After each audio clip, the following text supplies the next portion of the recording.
Hey guys, we are the Demolition Divas here to present the bone-chilling case of the prolific Promethean predicament. It was a case left cold for years until an Arctic explorer came forward with the truth. For many years following this case, many questions have arisen. They all relate to accountability regarding if people are truly responsible for their creations. Before we begin today's episode, here is a word from one of our sponsors. Demolition Divas podcast is supported by the University of Ingolstadt, a renowned medical school located in beautiful Bavaria, Germany. UI's goal is to help you develop into a servant leader who makes a difference by finding your purpose. With a multitude of programs and distinguished professors, find your purpose at the University of Ingolstadt. This was a cold-blooded execution. Demolition Divas podcast. It all began in Geneva, Switzerland, 17. Known for its mountainous beauty and breathtaking scenery, the town emanated the meaning of peace until something not so peaceful occurred. William Frankenstein, a young boy, was found dead on a trail, strangled to death. Based on evidence discovered at the scene, the town found a local servant connected to the Frankenstein family guilty of the crime. However, based on evidence obtained years later, it was discovered that she was falsely accused, wrongfully executed, and the true murderer was still out there. 3 years after the death of that young boy William, a man's body washed ashore on an Irish coast. This was the body of Henry Clerval, a good friend of the Frankenstein family. It was later revealed that Clerval's cause of death was the same as William's, strangulation. Suspicion was then raised that the person responsible was the same person that killed William. Only 6 months later, in a cottage located by Lake Como, Italy, a young Swiss woman named Elizabeth Frankenstein was strangled on her wedding night. She was connected to the Frankenstein family just as William and Henry were. After further testing, it was revealed that the marks on her neck were nearly identical to those found on William and Henry. So you're saying that they were murdered by the same person? But all these murders happened so far away and within 4 years. Why would someone want to murder this poor family? They were murdered because of one man, Victor Frankenstein, and that's where the real story begins. Victor Frankenstein grew up in a nurturing household surrounded by loving parents and friends. He began his education young and became passionate in science. He attended Ingolstadt University and developed a fixation for philosophy and natural sciences. This is where he began his obsession of preserving life and the idea of immortality. But how do we know all this? Hasn't Victor Frankenstein been dead for years? What does he even have to do with the case? We will get to that later. Anyway, all of this information came from one source, a weathered and experienced Arctic explorer by the name of Robert Walton. While Walton rejected our request for comment, we received letters he sent his sister, Margaret Seville, carefully detailing Victor Frankenstein's explanation and testimony of the murders of the 3 people he loved. Walton believed coming forth with this info was the right thing to do to put many minds at ease. Because of Walton's first-hand evidence, a case gone cold for many years breathes in new life and is finally solved. Hi, have you been falsely accused of murder, caught in the wrong place at the wrong time? Are you minutes away from execution? If so, call our firm Innocence Searching for Innocence. If we lose your case, you will not be billed directly on the account of you being executed. Call us at 1-800-SURVIVE. Once again, that's 1-800-SURVIVE. Welcome back from our sponsor. Walton's letters reveal the truth regarding the murders of William, Henry, and Elizabeth. But who is truly responsible for the murders? That is up to one's own interpretation. Are you both familiar with Prometheus and his moral dilemma? Personally, that name does not ring a bell. Wait, isn't that the guy who was punished with a bird pecking at his liver constantly? Why, yes indeed. But do you know what he did to cause that punishment? Oh, it was something with fire. Yes! Prometheus was a titan under Zeus's reign in Greek mythology. He sculpted all living creatures out of clay when Earth was still young. After seeing the harm that humans were making with fire, Zeus forbade the use of fire for humans. Prometheus stole the fire to give back to the humans, causing Zeus to punish him to an eternity of pecking. This dilemma opens eyes to whether people are responsible for their creations. Getting back to our story, we left out a key event in Victor Frankenstein's life relating to Prometheus. The natural scientist was on search for eternal glory by discovering the secret of preserving life.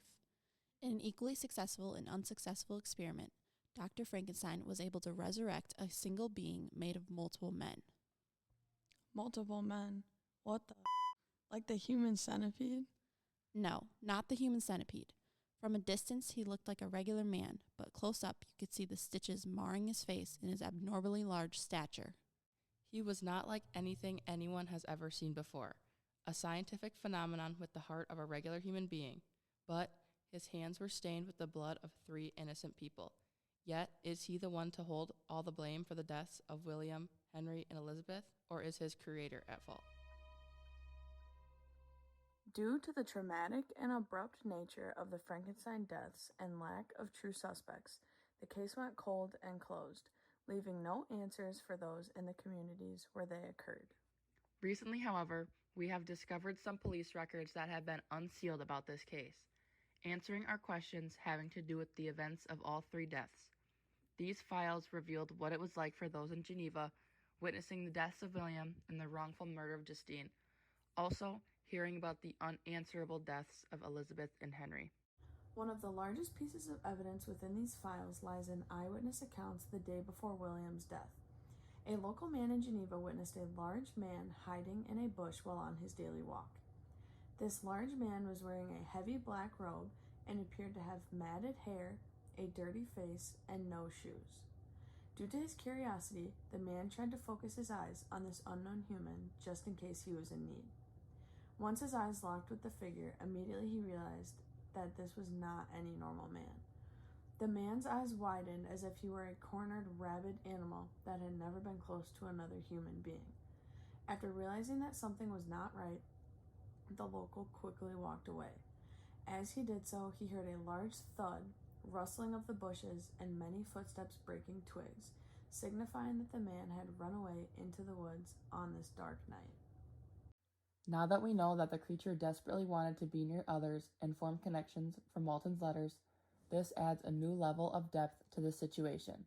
Obviously, from the locals' eyewitness testimony, the creature sounds like a rabid animal who gave off a sense of danger, but the fear that he showed must have been from not having been that close to another human, let alone be noticed. And when he was on his way home, he heard the scream of a small boy in that same running pattern into the woods. Another important unsealed file has to do with the death of Henry Clerval. From what we have seen in Walton's letters, the creature had cleverly framed Dr. Frankenstein for Clerval's death by placing his body in the same harbor Frankenstein was going to arrive in the next day. While most of the village took the bait and blamed Frankenstein for the random death of his best friend, one woman knew the truth. The night before Clerval was found, a young farmer was walking outside when she heard her lamb screaming. Due to the recent coyote problem in the area, she quickly ran outside to see what was wrong. As she approached the barn where the livestock was kept, she saw only what she wished would have been a coyote. Looking down onto the harbor, an abnormally large man was pulling something that appeared to be very heavy. As he was coming closer, she realized the thing he was pulling was not something she wanted to see. The man was pulling the corpse of an adult man. With the lamb still screaming in the background, she could see the man turning his head and looking around for where the sound was coming from. This idea filled her with fear, and she immediately ran to go get the lamb some milk to calm it down. As she turned her back, she heard some rustling noises in the barn, which to her were nothing out of the ordinary. But when she turned around, she saw something she will never forget. The man she saw earlier was standing outside of the barn with a blank stare and grimaced teeth. Breathing heavily, this man was clearly agitated and wanted to say something, but could see the fear on the young woman's face. Quickly, the woman gave the lamb the milk and it quieted down immediately. Once she did this, she saw a wave of relief over the man's face. She was going to ask him what he was doing pulling that man, but by the time she opened her mouth, he had jumped over the top of the barn and was gone. This testimony definitely demonstrates how the monster felt about killing, showing definite fear and regret when approached by others. When one thinks of monsters, they think of them killing for pleasure and for fun. But in this case, the apparent monster felt as if he did everything in his power to not kill, but found no other way to satisfy his craving for revenge. But, in my opinion, one of the most frightening and interesting cases is the one that happened before the last, on Frankenstein's wedding night. After the happy couple said their adieus and happily celebrated with those they love, Elizabeth Frankenstein made her way up to her room to get ready for bed. After her nightly routine, she waited patiently for her now husband.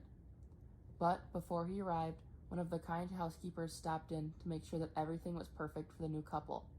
Delighted by the gesture, Elizabeth asked her for another robe for her husband, as it was getting chillier by the minute, as the wind was growing increasingly fast. When the housekeeper left the room, Elizabeth walked over to shut the flapping windowsills.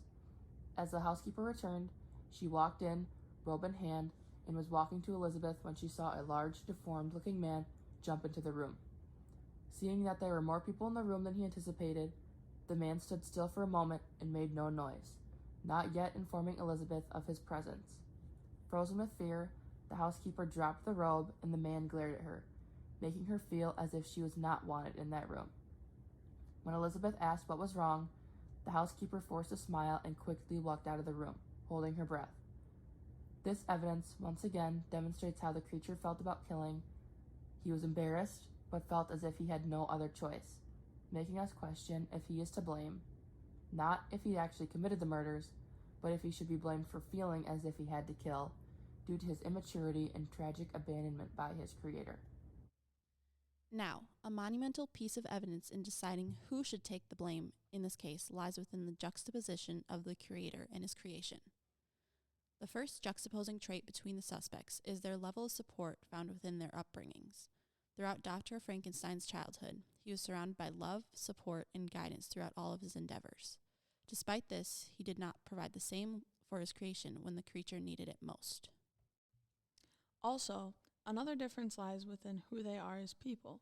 While Frankenstein rejects most companionship and relishes isolation, all the creature wants is the companionship he will never receive. This dynamic between the two created a relationship based on the detest they have for each other. Another juxtaposing characteristic is how Frankenstein is not appreciative of the beauty that life has to offer and will never be satisfied without finding out the secrets of life. But the creature, on the other hand, is incredibly touched and moved by the beauty of the world as is, always observing from outside of the society he will never be a part of.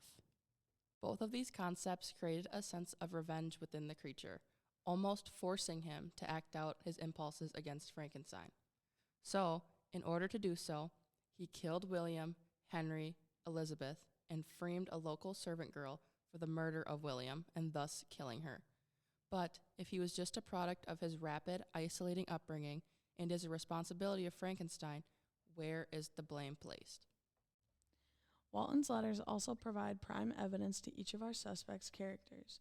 Within them, his recollection and evaluation of Frankenstein's mood and tone gives us a sense of how he felt about his creation, leading us to really see how he treated him, once again providing the importance of taking accountability for one's creations, liked or disliked.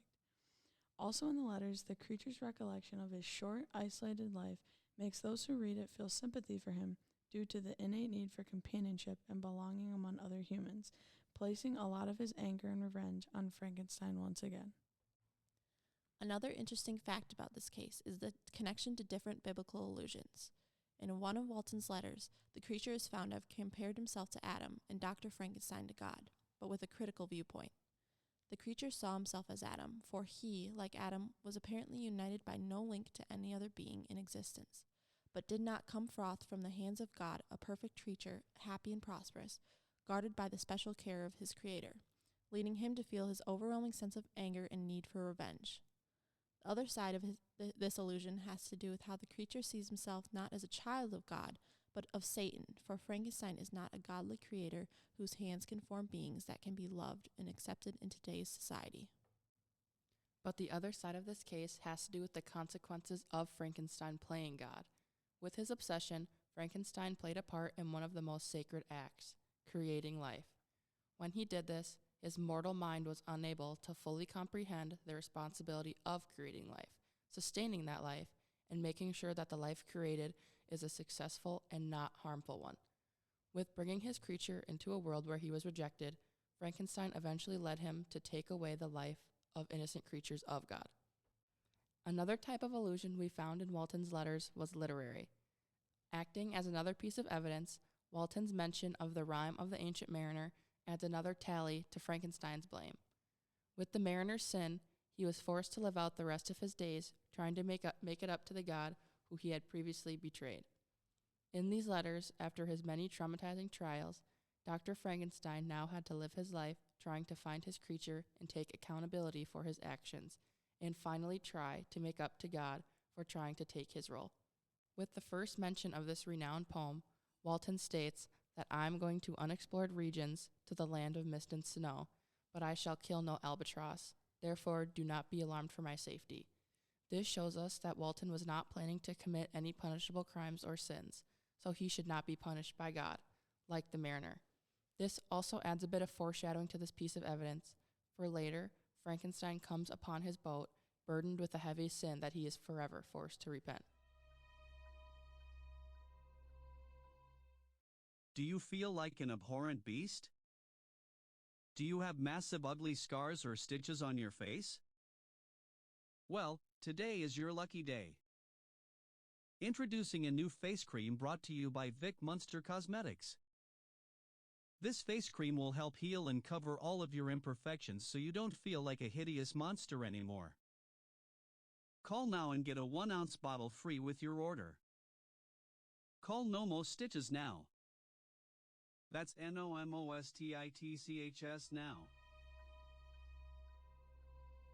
Before the break, we analyzed the most essential aspects of this case. Firstly, we discussed the setting and how the peacefulness of Geneva contrasted the craziness of the case.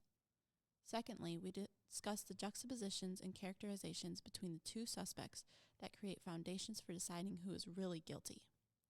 Following this, we highlighted the connection of this case with biblical and literary allusions.